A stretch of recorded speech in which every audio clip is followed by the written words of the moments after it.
Suruç katliamı yine bu coğrafyada, yani Türkiye ve Kürdistan coğrafyasında yaşanan katliamlardan bir tanesiydi. Bu sürecin aslında nasıl başladığı, bizim neden Suruç'a doğru, Kobane'ye doğru yola çıktığımızı aslında birazcık anlatmak isterim. Bizim için önemli bir süreç yaşanıyordu. Bir yanıyla bir çözüm süreci yaşanıyordu. Bunun diğer yanında biliyorsunuz 2013 yılında bir gezi direnişi vardı. Bunun diğer bir yanında ise aslında IŞİD barbarlığına karşı direnen bir YPG gerçekliği vardı, bir Kürt halkı gerçekliği vardı ve 21. yüzyılın önemli ezilenler bakımından umut yaratacak bir devrimi doğuyordu. Rojava devrimi doğuyordu. Bizler de aslında Sosyalist Gençlik Dernekleri Federasyonu üyeleri bunu bir karara bağlayarak 19 Temmuz ile 24 Temmuz arasında Kobane'ye gitmeye karar verdi. Yani bu bizim için çok temel bir noktaydı. Ben de Beksav adına bu Kobane'yi birlikte savunduk, birlikte inşa edeceğiz kampanyasının Merkezi Çalışma Komitesi'nin içerisinde de yer almıştım. Birçok hazırlıklarımızı yaparak bu devrime dokunmak, kadınlar bakımından kadın devrimine dokunmak, bir Kızılbaş Alevisi, Dersimli bir Alevi olarak da oradaki eşitliği, oradaki demokrasiyi, oradaki devrimi solumak için aslında bizler oraya doğru yola çıktık. Bu bizim için bir köprüydü. Yani Batı gençleri Gezi'nin gençliğiyle Kürdistan Rojava gençliğinin buluşmasıydı. Bu yönüyle de çok kıymetli bir noktaydı ve Suruç katliamı aslında gençlik bakımından Türkiye ve Kürdistan'daki yaşanan katliamlardan, en büyük gençlik katliamlarından birisi oldu ne yazık ki. Orada bir halklar bahçesine dönen Amara Kültür Merkezi'nde IŞİD'in bu kanlı saldırısıyla karşı karşıya geldik. Bu katliam tabii ki bağımsız bir katliam değil, IŞİD'in tek başına işlediği bir cinayet değil, Evet. katliam değil.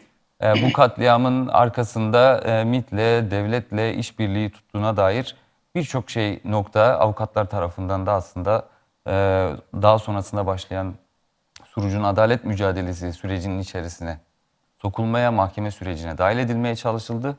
Bu her yanıyla günümüzde de tıpkı Madımak katliamında olduğu gibi daha önceki diğer katliamlarda yine Gazi'de yaşanan Alevi halkına dönük katliamlarda olduğu gibi sümenaltı edilmeye aslında çalışıldı. Bunu nereden görüyoruz? Aslında o katliam yaşandığı zaman bize ambulans ya da yardımdan önce oraya şöyle görebiliriz. Ben orada da patlama sesinin öncesinde bir işaret sesi olarak çok güçlü bir motor sesi duymuştum. Bu motorun arkasında kuryelerin kullandığı bir motosiklet tipiydi. Bunun arkasında El Nusra bayrağı var. Halk, oradaki Suruç halkı bu motoru durduruyor. Oradaki şahsı alıyor polis ama bu şahsı alıp Amara Kültür Merkezi'ne daha ambulans gelmeden o kişiyi yine o bombalı saldırının, bize yönelik saldırının yaşandığı yerde içeriye sokarak saçlarını, sakallarını keserek tanınmaz hale getirerek oradan çıkartıyor, serbest bırakıyor. Ve buradan şunu görüyoruz, yani orada bir şey saklanıyor, orada bir şey gizleniyor.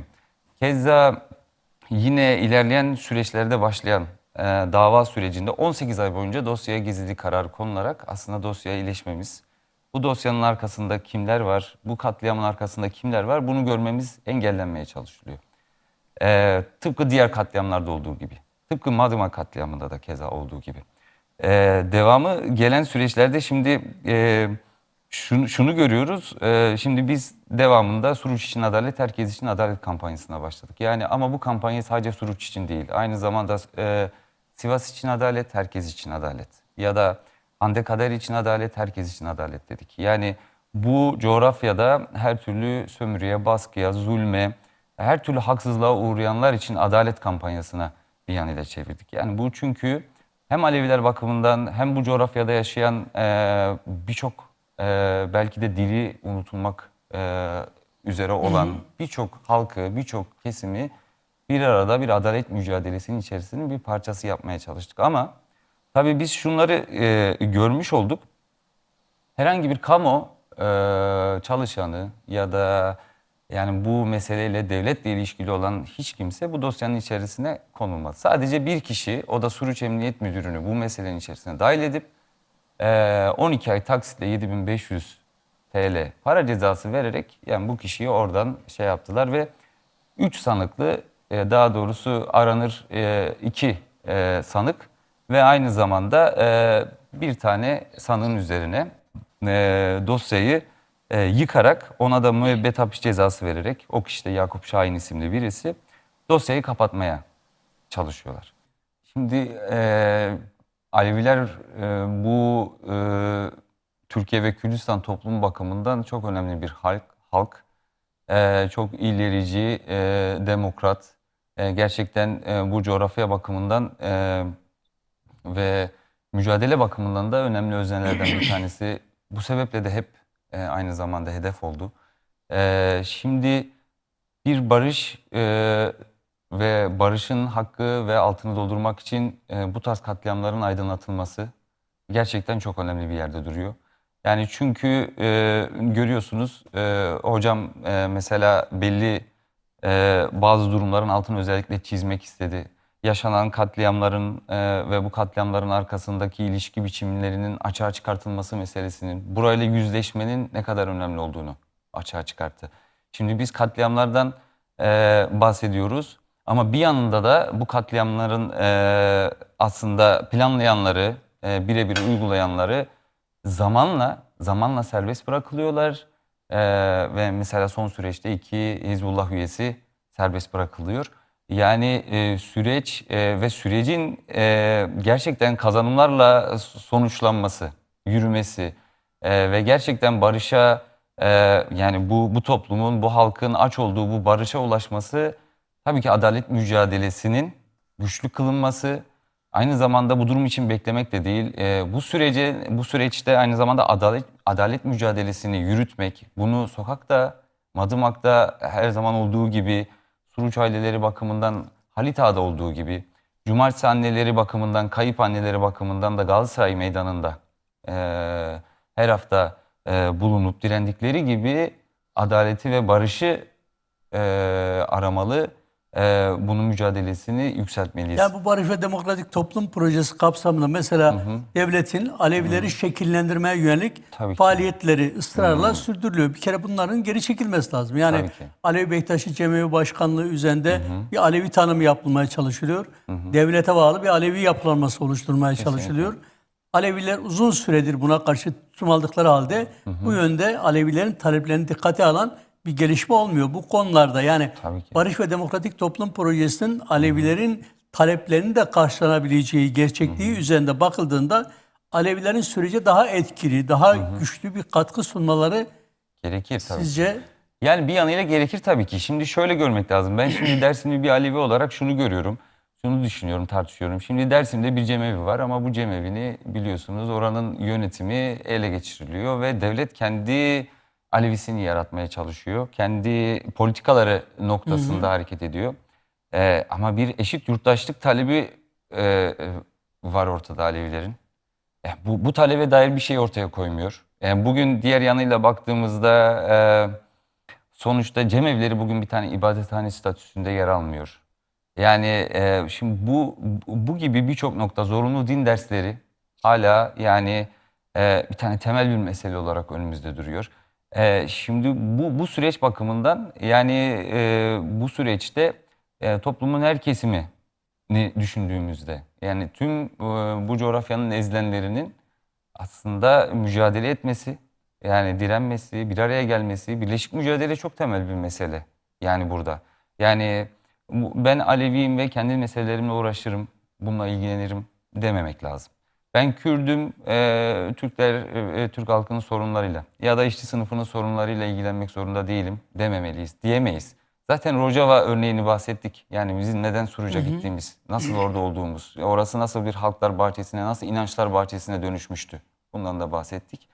O yüzden çok değerli mücadele etmek ve bu birleşik mücadeleyi büyütmek Yani çok önemli. Alevilerin ve Kürtlerle birlikte Barış ve Demokratik Toplum Projesi'ne sahip çıkması gereken en temel toplumsal grup.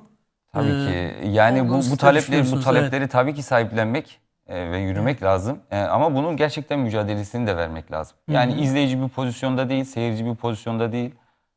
Ama gerçekten adalet mücadelesinin hakkını verecek bir şekilde mücadele etmek, eşit yurttaşlık talebini büyütmek ve bu katliamları, bu zamana kadarki yaşanan tüm katliamlarla birlikte ortaklaştırmak, görmek, adalet mücadelesini ortaklaştırmak çok önemli diye düşünüyorum. Şimdi biraz hocam anlatırken ben de biraz düşündüm. Madımak katliamının adalet mücadelesinin yaşıyla aynı yaştayım. Yani bu çok enteresan. Yani bir hayat yaşıyoruz ve bu hayatın şeyinde işte yine bir Alevi toplumuna, Alevi şehrine doğmuş bir genç olarak özgürlük, eşitlik ve adalet mücadelesinin bir parçası olarak devam ediyorum. Ve aslında kendimi bildim bileli de Madımak katliamı içinde adalet mücadelesinin bir parçası olup yürüyorum. Ama çok enteresan bazı yanlar var. Bu tabii ki çok kıymetli. Yani buradan bir yol almak kıymetli. Devamı çok önemli. Şimdi şöyle düşünüyorum. Yani ben birazcık da böyle Madımak dosyasını biraz inceledim, baktım. Ya şimdi öyle bir şey görüyorsun ki yani katliamın tüm diyelim ki sanıkları belli bir süre tutuklu kaldıktan sonra serbest bırakılıyor. Dönemin Başbakan Tansu Çiller diyor ki dışarıdaki halkımıza bir şey olmadığı için çok şanslıyız diyor yani. Yani katliamla ilgili oradaki katledilen yani yakılan aydınlarımızla ilgili. Aynı zamanda hedef alınan Pir Sultan'la ilgili. Çünkü orada Pir Sultan etkinlikleri yapılıyordu. Ve Pir Sultan hedef alınıyor bu yanıyla da yani. Alevilerin en önemli değerlerinden bir tanesi. Ozanlarından bir Dolayısıyla tanesi. Alevi toplumu hedef alınıyor. Doğrudan Alevi toplumu hedef alınıyor. Alevi toplumunun yanında da dönem bakımından düşündüğümüzde tıpkı Suruç gibi düşündüğümüzde yani Kürt Özgürlük Hareketi'nin mücadelesinin yükseldiği zamanlar aynı zamanda Türkiye işçi sınıfı bakımından önemli direnişlerin yaşandığı zamanlara denk geliyor. Devamına bakıyoruz ama yani ben biraz not aldım ve çok yani bu beni mesela çok şaşırttı yani. Yani bu İhsan Çakmak denen kişi katliamın çok önemli şeylerinden, sanıklarından bir tanesi. Yani bu 2002 yılında serbest bırakıldıktan sonra 2002 yılında aranmaya başlanıyor. Ve sonra bu adam İBB'de 3 yıl boyunca Vezine'de memurluk yapıyor. Yani bu adam aranıyor, askerlik yapıyor. Bu adam aranıyor, evleniyor. Yani düşündüğümüz zaman burada yani yaşanan yani bir gerçeğin ne kadar gizlendiğini görüyoruz. Bu gerçeğin peşine düşmezsek de zaten Yani diğer katliamlar gibi devam bu edip karar geliyor. tek başına Alevi toplumu için değerli olsa bile esas olarak cezasızlık politikalarını alt üst eden, değiştiren bir özellik taşımıyor. Yani Tabii ki. sonuç itibariyle cezasızlık politikaları ya da katliamcıları görmezden gelme, onları koruma, onları cezasız bırakma halleri devam ediyor. Yani başka biçimlerde de devam ediyor, sonuçlar devam ediyor. Madımak'ta da aynı şey ki. olmuş.